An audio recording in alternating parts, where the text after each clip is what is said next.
नमस्कार दोस्तों, Hindi book tuber आपका बहुत बहुत स्वागत करता है अपने इस चैनल में। मैं उम्मीद करता हूँ आपको इस चैनल की वीडियो पसंद आ रहे होंगे। अगर पसंद आ रहे हैं तो उन्हें मेरे इस चैनल को ज़रूर सब्सक्राइब करें और बेल आइकन दबाना ना भूलें। दोस्तों, आज के इस वीडियो में हम बात करेंगे एक विश्व प्रसिद्ध और बहुत ही चर्चित किताब के बारे में। उस किताब का नाम आपके सामने है, the 7 habits of highly effective people, यानी जो बहुत ही अधिक प्रभावशाली लोग होते हैं उनकी 7 प्रमुख आदतें। दोस्तों, ये किताब मेरा ये सजेशन है कि उन सभी लोगों को पढ़नी चाहिए जो अपना व्यक्तित्व प्रभावशाली बनाना चाहते हैं, जो जीवन में सफल होना चाहते हैं, जो कुछ अलग हट के काम करना चाहते हैं और अपना प्रभाव जमाना चाहते हैं। उनको ये किताब ज़रूर पढ़नी चाहिए।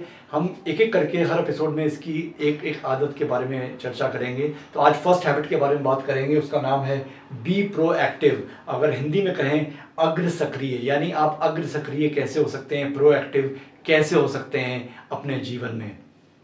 इस आदत को समझने के लिए और इस हैबिट को समझने के लिए एक छोटी सी कहानी का सहारा लूँगा, और वो कहानी है story of Victor Frankl. Victor Frankl की कहानी इस किताब के इस हैबिट 1 में मेंशन्ड है, वहीं से मैंने ली है। तो मैं आपको बताता हूँ कि विक्टर फ्रैंकल की कहानी क्या है। दोस्तों, ये एक साइकोलॉजिस्ट थे बाय प्रोफेशन, पेशे से एक मनोवैज्ञानिक थे। लेकिन दुर्भाग्यवश सेकेंड वर्ल्ड वॉर में जब हिटलर ने बहुत सारे ज्यूज़ को पकड़ा और यातना शिविरों में भेज दिया, तो ये और इनका परिवार भी उस घटना में, उस यातना शिविर में चले गए, शिकार हो गए। और एक एक करके इनके जितने भी सदस्य थे, इनके माता पिता, बहन और पत्नी, एक एक करके उनका देहांत होता गया, यानी उस यातना शिविर में ख़त्म हो गए और केवल ये अकेले बचे थे। अब आप सोच सकते हैं कि इनकी मनस्थिति क्या रही होगी जब इनको पता चला कि एक एक करके मेरे सारे सदस्यों की मृत्यु हो गई है और मैं अकेला बचा हूँ।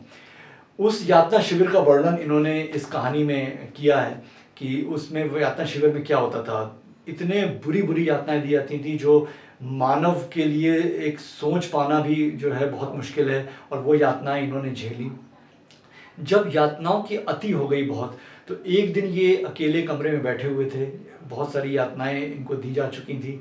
तो इन्होंने सोचा कि अब एक लास्ट ऑप्शन ये है, या तो मैं इस परिस्थिति जो मेरे सामने है, मैं उसके सामने अपने आप को सरेंडर कर दूं, और जैसे मेरे बाकी सदस्य और बाकी लोग वहाँ पे धीरे धीरे जीवन लीला इनकी समाप्त होती जा रही है, मेरी भी हो जाएगी, या एक निर्णय मैं ऐसा करूं कि मैं इस परिस्थिति के सामने हथियार नहीं डालूंगा, यानी मैं कुछ इस तरह से सक्रिय होऊंगा, इस तरह से कुछ काम करूंगा कि इस परिस्थिति का मेरे ऊपर कोई कंट्रोल नहीं रहेगा, मैं इस परिस्थिति का, सर्कमस्टांसेस का गुलाम नहीं बनूंगा। तो दोस्तों, उस दिन इन्होंने फैसला करा और इन्होंने अपने आप को इमेजिन करना शुरू करा कि मैं यातना शिविर से बाहर आ चुका हूँ, मैं एक विश्वविद्यालय में पढ़ाने पहुंच चुका हूं, मेरी क्लासेस या कक्षाएं स्टार्ट हो गई हैं, बहुत सारे लोग मुझे बैठ के सुन रहे हैं और मैं अपने लेक्चर्स दे रहा हूं। उस उतनी बुरी स्थिति में, जब परिस्थितियां इतनी विषम थी, इन्होंने अपने आप को उस स्थान पे फिजिकल रहते हुए मेंटली, यानी मानसिक रूप से उस जगह से बाहर निकाल दिया और आज़ाद कर दिया। उन्होंने कहा यही एक आखिरी उपाय बचा है, जब मैं अपने आप को मानसिक रूप से यहाँ से आज़ाद कर दूँ। फिजिकली मैं नहीं हो सकता हूँ, मेरे हाथ में नहीं है, लेकिन मानसिक रूप से मैं इस परिस्थिति को तोड़ दूंगा, मैं यहाँ नहीं रहूँगा। धीरे धीरे जब ये मानसिक परिस्थिति बदली इनकी, तो इनका एक्शन, यानी इनकी सक्रियता बदल गई। ये बहुत सारे बाकी जो वहाँ पे प्रिजनर्स थे, जो जेल में लोग रह रहे थे यातना शिविर में, उनको इन्होंने समझाना शुरू करा, वो लोग इनसे बात करने आते थे। और जब इतना ज़्यादा पॉपुलर हो गए, वहाँ पे ये पॉपुलर होते चले गए, तो वहाँ पे कुछ जेलर और जो सिपाही थे हिटलर के, जो सेना के, वो भी इनसे बातचीत करने आते थे, वो भी अपनी बहुत सारी चीज़ें इनसे शेयर करते थे। धीरे धीरे इनका रुतबा वहाँ पे बदलता चला गया। और जब वॉर समाप्त हुई और जब सेकेंड वर्ल्ड वॉर ख़त्म हुई, तो ये उस यातना शिविर से ज़िंदा बच के आए। ये फिर से उस विश्वविद्यालय में पढ़ाने गए जहाँ का इन्होंने इमेजिन किया था, और उसके बाद इन्होंने एक नहीं, दो नहीं, और बहुत सारी किताबें लिखी और एक सक्सेसफुल ऑथर बने।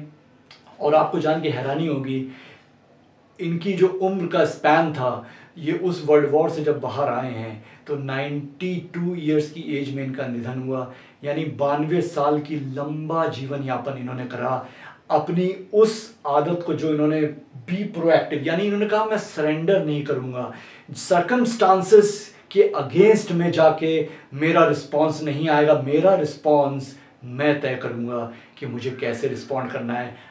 यहाँ पे एक बात बताना चाहूँगा कि गांधी जी ने अपने भाषण के दौरान ये कहा था, साउथ अफ्रीका में जब वो स्ट्रगल कर रहे थे, तो उन्होंने ये कहा था कि जो ब्रिटिश पुलिस है वो मुझे गिरफ्तार कर सकती है, मेरे शरीर को गिरफ्तार कर सकती है, मेरी शरीर को यातना दे सकती है, मेरे शरीर को वो तोड़ सकती है, लेकिन मेरी आत्मा, मेरे मन को वो तोड़ नहीं सकती, मेरा मनोबल वो तोड़ नहीं सकती है, और ना ही उसको गिरफ्तार कर सकती है। तो ये भी एक तरह का प्रोएक्टिव होना होता है कि मैं परिस्थितियों का गुलाम नहीं बनूंगा, मैं उनको जीतूंगा। तो ये दोस्तों, ये किताब अगर आप पढ़ेंगे और आज इसकी एक एक हैबिट जो है ये जीवन में बहुत सारे परिवर्तन ला सकती है।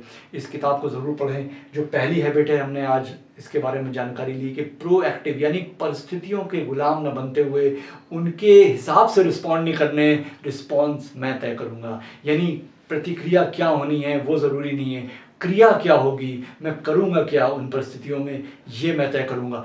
तुरंत रिस्पॉन्स देना वो सही नहीं है कि कोई भी नेगेटिव चीज़ आई तो हमने रिस्पांस दिया, वो रिस्पांस जो होता है वो कई बार सही नहीं होता है। और एक होता है कि हमने सोच समझ के मैंने ये तय करा है कि मैं इस परिस्थिति में ये काम करूँगा, मैं ये निर्णय लूँगा।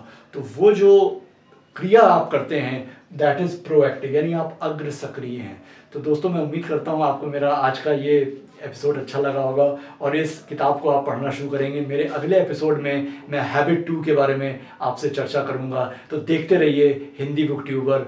और आज के लिए बस इतना ही। बहुत बहुत धन्यवाद, थैंक यू। पढ़ते रहिए और खुश रहिए। Thank you.